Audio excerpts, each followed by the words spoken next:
The Adventures of Tom Sawyer by Mark Twain and read by Ngamoko Nikora. Part 2, Chapter 6, A Talk of Devils, Happy Hours.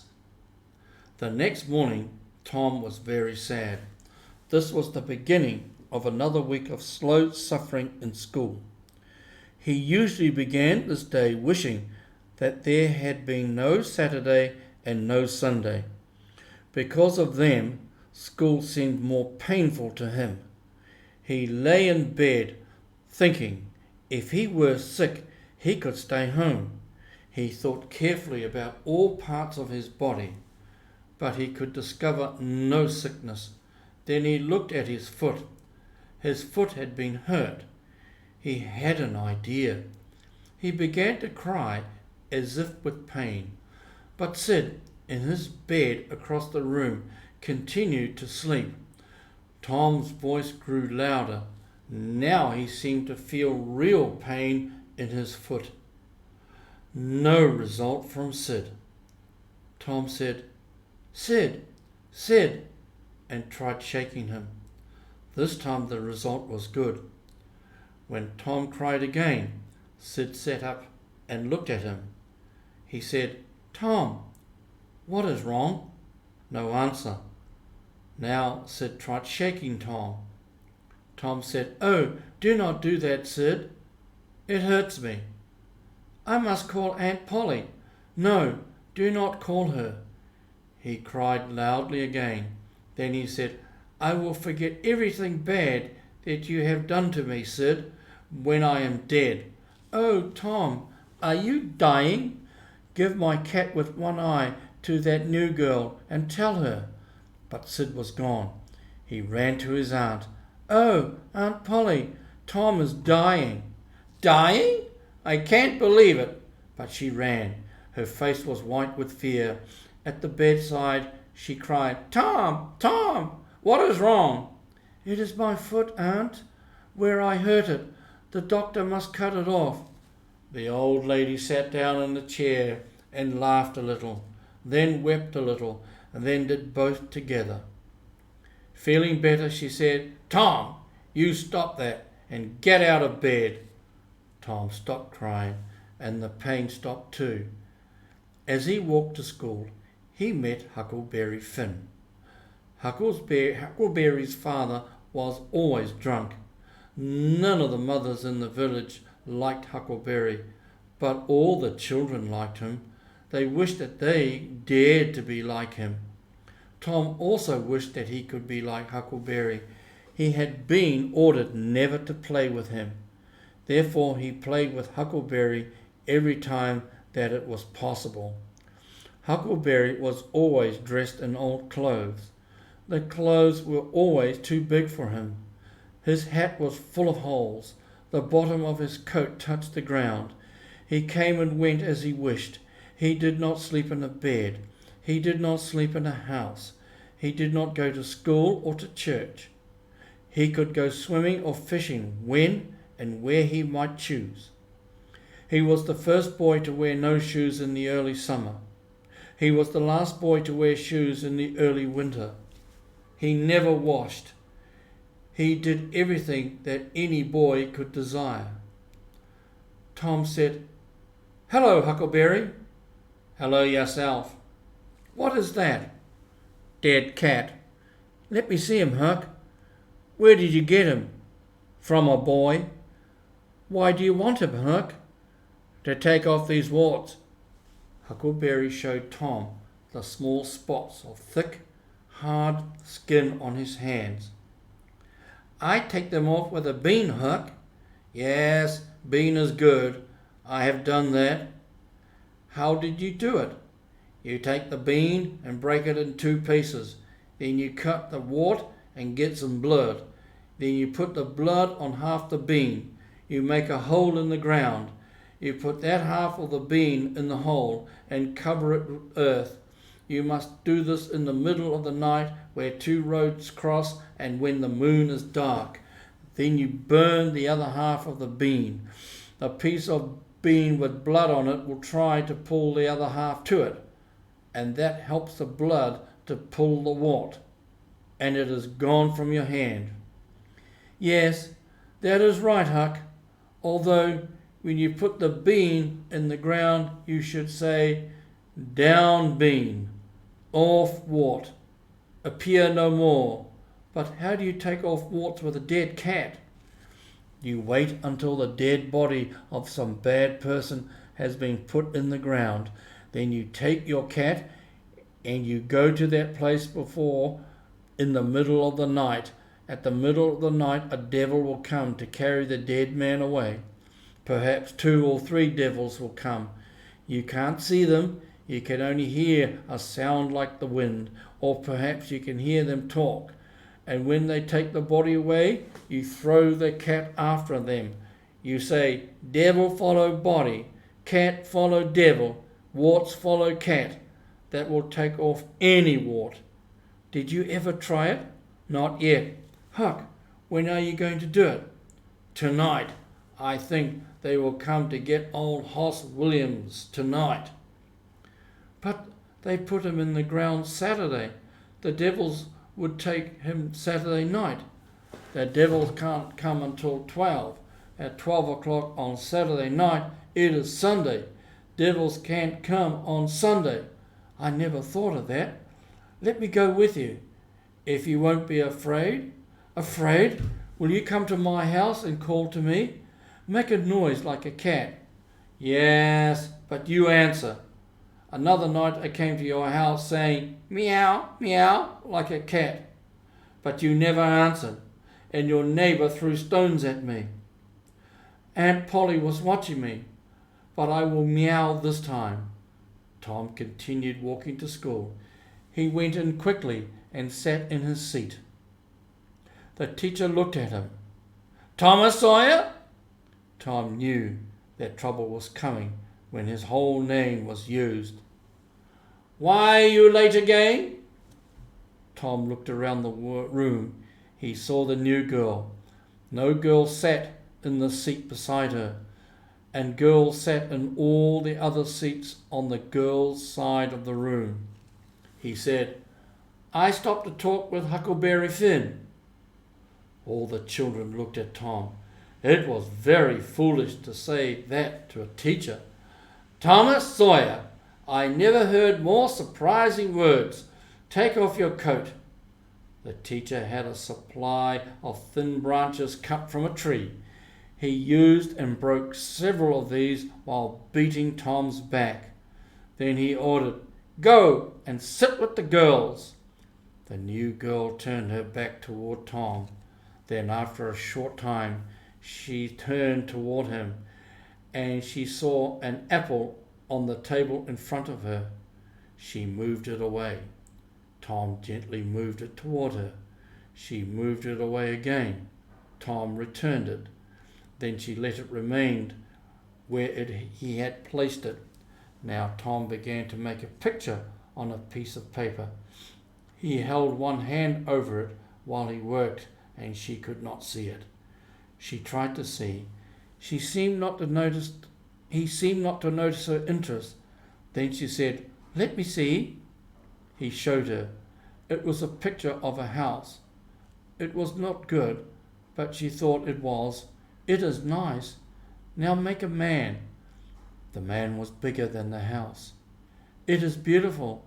Now make me. He made a picture of another person. That is very nice. I wish that I could make pictures. I will teach you. At noon. Do you go home to eat? I will stay if you stay. Good. What is your name? Becky Thatcher. What is yours? Oh, I know. It is Thomas Sawyer. That is my name when they beat me. I am Tom when I am good. You call me Tom, will you? Yes. Now Tom began writing something, hiding it with his hand. She asked to see. Oh, it is nothing. You do not want to see it. Yes, I do. You will tell what it is. I promise never to tell. Oh, you do not want to see. I will see. She put her small hand on his. And then Tom let her pull the writing away. She read these words: I love you. Oh, you bad thing! She hit his hand, but her face showed pleasure. At this moment the boy felt a hand on his ear and a pull lifting him from the seat. He was returned to his usual seat. The whole school laughed, but although Tom's ear hurt, his heart was joyful. Chapter 7. An agreement is made. At noon, Tom ran to Becky and said softly in her ear, Start to go home with the others and then return here. I will do the same. Soon both had returned. Now they were alone in the school. They sat together and Tom put his hand on Becky's, guiding it. They made a picture of another house. Then they talked. Tom was filled with happiness. He said, Becky, were you ever engaged? What does that mean?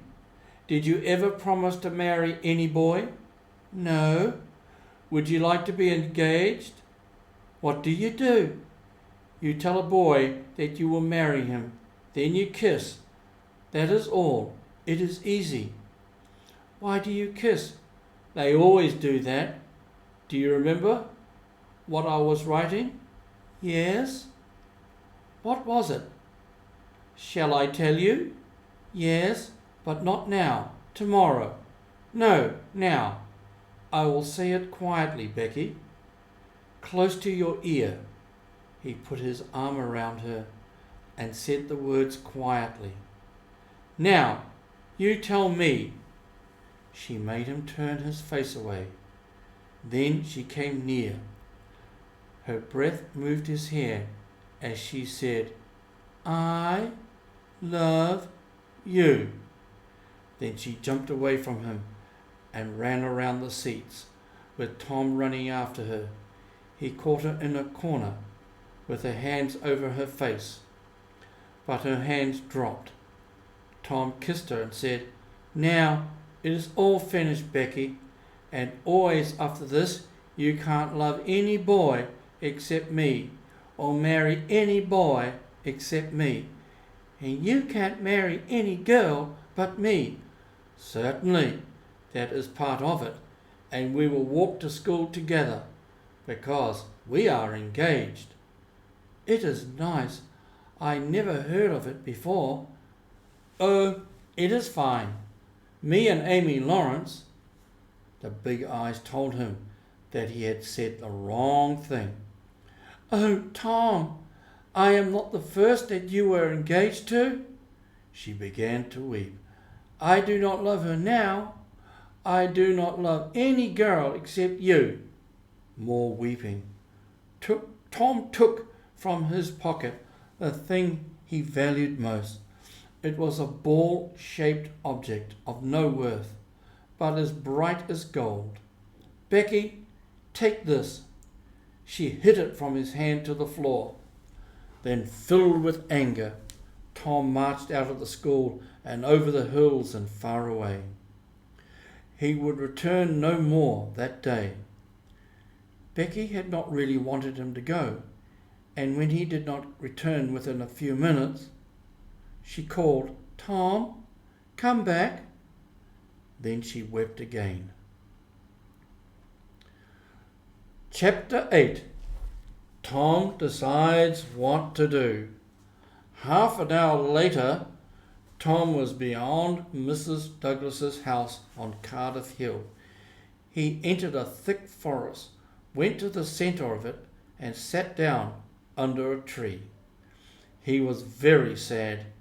He wished that he could die for a short time, but soon he began to think again of living. He would go far away, to countries across the sea. How would Becky feel then? He would be a soldier and return famous after many wars. No, he would join the Indians and hunt and fight with them in the far west. But no, there was something better. He would sail across the seas in a long, fast, black ship.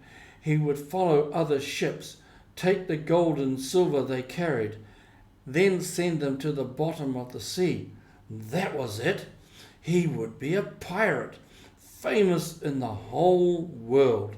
Tom Sawyer, the pirate. Yes, it was decided. He would start his journey the next morning. At this moment, he heard a call from far away in the forest. He went to a place very near where he kept some of his things. From this place, he took a long knife made of wood. He tied it to his side. He was not Tom Sawyer now. He dreamed he had become a famous leader named Robin Hood, who had lived with his men hundreds of years before in another forest. He advanced slowly, moving carefully from behind one tree to another, believing for the moment that he really was Robin Hood. He said, "Stay where you are, my man. Do not move until I call." Now Joe Harper appeared. He too had a long wooden knife. Tom called, "Stop! Who comes here into Sherwood Forest? No person enters my forest until I say that he may." "I am Guy of Guisborne," said Joe Harper, continuing the game. "I go where I wish. Who are you?" I am Robin Hood, as you shall soon know when you lie dead there on the ground." "Are you indeed that famous man? Gladly will I fight with you." They took their two long knives and began a slow, careful fight. Then Tom said, "Now fight faster." They were soon hot from their efforts. "Fall," Tom said. "You must fall." "You fall. I'm fighting better than you." "But the story of Robin Hood says that I will kill you. Turn and let me hit you in the back." Joe turned, received the blow, and fell. "Now, Joe," said, rising, "you must let me kill you." "I can't do that. It's not in the story." "It should be. Joe, you can be Robin Hood for a while. I'll be Robin's enemy, and you can kill me." That was agreeable, and more fighting followed. Then Tom became Robin Hood again, and he was hurt, and all his blood ran from his body. And Joe, who had now become all of Robin Hood's men, watched with tears in his eyes as Robin Hood died. Then the boys went home. They were sad because Robin Hood had lived so long ago. They would have liked living with him in Sherwood Forest better than being the President of the United States. Chapter 9. Indian Joe Explains. At 9 that night, Tom and Sid were sent to bed as usual. They prayed and Sid was soon asleep. Tom was waiting. Time passed very slowly. Little noises came out of the darkness. The cry of a far-off dog was heard in the night air and was answered by another dog. By that time, Tom was asleep. Then there came, among his dreams, the call of a cat. A neighbour opened a window. Tom heard this, and a minute later he was through his window. He meowed as he went, then he jumped. Huckleberry Finn was there with his dead cat. In half an hour the boys were in the graveyard. The graveyard was on a hill, 1.5 miles from the village. There was an old board fence around it. A light wind sounded in the trees, and Tom was afraid that the sound came from the spirits of the dead. The boys talked little. The time and the place and the quiet were heavy on their hearts. They found the new grave and sat down under the branches of 3 big trees near it. They waited a long time. After a while, Tom felt that he must talk.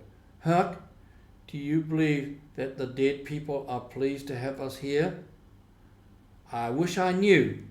"Huck, Do you think Hoss Williams hears us talking? His spirit hears us. I wish I had said Mr. Williams, but all the people said Hoss. You must be careful how you talk about dead people, Tom. There was no more talk for a while. Then Tom touched Huck's arm. Do you hear it? There it is again. Now you hear it? The two held each other with fast-beating hearts. Tom, they are coming. What shall we do? I do not know. Will they see us? Tom, they can see in the dark like cats. I wish I had not come. Oh, do not be afraid.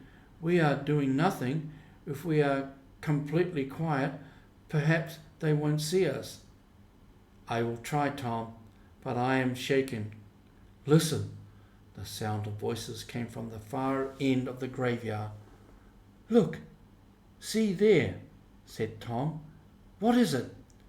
It is devil fire. Oh, Tom, this is very bad. Some dark shapes came near, carrying a light. Huckleberry said, shaking more, It is the devils, 3 of them. Tom, we are in great trouble. Can you pray? I will try. Tom began to pray. Tom, they are human. That is old Muff Potter's voice. He is drunk as usual. He won't see us. Huck, I know another voice. It is Indian Joe. Devils would be better than that half Indian. What do they want here? Then the boys were quiet, because the 3 men had arrived at the new grave. Here it is, said a third voice. In the light, the boys saw the face of young Dr. Robinson. He was so near that the boys could have touched him. Hurry, men, he said. The moon may appear from behind the clouds. The other 2 men began opening the grave. For a while no sound was heard except the sound of their work. Then they came to the box which contained the body. They opened it and lifted the body out of the box. The moon appeared and the dead man's face could be seen. Potter held up a knife. Now, Doctor, the thing is ready, and here it stays unless you pay us $5 more. You have your money, the doctor said. You and your father once sent me to jail, Indian Joe said. 5 years ago. Do you think I would forget? Now you pay. The doctor hit him suddenly, and Indian Joe fell. Potter dropped his knife. You hit my friend, he said. He jumped at the doctor, and the 2 men began fighting. Now Indian Joe was on his feet again. He picked up Potter's knife and began moving like a cat around and around the fighters. He was watching for a chance to strike the doctor. Suddenly, the doctor was free. He picked up a board and used it to strike Potter, who fell quickly to the ground. At the same moment, Indian Joe saw his chance. The whole length of his knife went into the doctor's body. The doctor fell, partly on Potter, covering Potter with his blood. Clouds covered the moon, and the 2 boys ran into the darkness. When the moon appeared again, Indian Joe was looking down at the 2 men lying on the ground. The doctor made some sounds that were not possible to understand. Then, after a long breath, he was quiet. The Indian said, Now that is finished. He put the knife in Potter's right hand. Then he sat down and waited. Soon Potter began to move. His hand closed on the knife. He looked at it and let it fall. Then he sat up and looked at the doctor's body. What happened, Joe? He said. It is a bad business, said Joe. Why did you do it? I never did it. Potter was shaking. I was drunk. I do not remember what happened. Did I do it, Joe? I never wanted to do it. He hit you. Then you did it. But you have always been good to me, Muff Potter. I won't tell. Oh, Joe, I will bless you for that as long as I live. And Potter began to weep. This is no time for weeping. You go that way. I will go this way. Move, now. Potter started running. Joe stood watching him.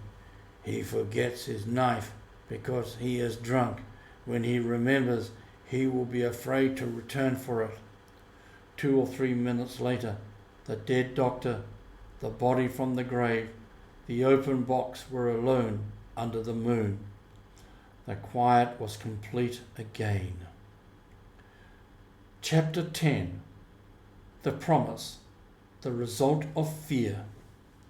The boys ran toward the village. They looked behind them often, afraid that they were being followed. After a while, they came to the edge of the village. There stood an old building which was not used. They ran through the open door and fell to the ground. Huckleberry, what do you think will happen now? If the doctor dies, they will hang Indian Joe. Tom spoke. Who will tell about it?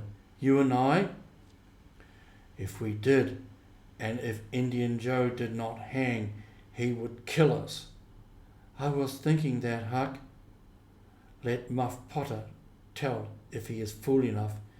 He is usually drunk enough. Tom continued to think. Then he said, Huck, Muff Potter does not know what happened. The doctor hit him with that board. Huck, are you sure that you won't tell? Tom, we can't tell. You know that. Indian Joe would drown us like 2 cats if we told. Tom, we must promise never to tell. It must be a strong promise with writing and blood. Tom agreed with all his heart. This idea was what must be done. It was deep and dark and fearful. This was the hour and the place to do it. He found a clean, broad piece of wood. In his pocket he found something to write with. The moon was his light. Painfully he formed the words, Huck Finn and Tom Sawyer promise they will never tell about this, and they wish they may die in their footsteps if they ever will tell. Then each boy cut a finger and signed in blood T.S. and H.F. Tom helped Huck to write his H and F. Then they made a hole in the ground near the wall of the building. They placed a piece of wood in the hole and covered it with earth. Now they were certain. Their mouths would never speak about what their eyes had seen. Tom entered his house through his bedroom window.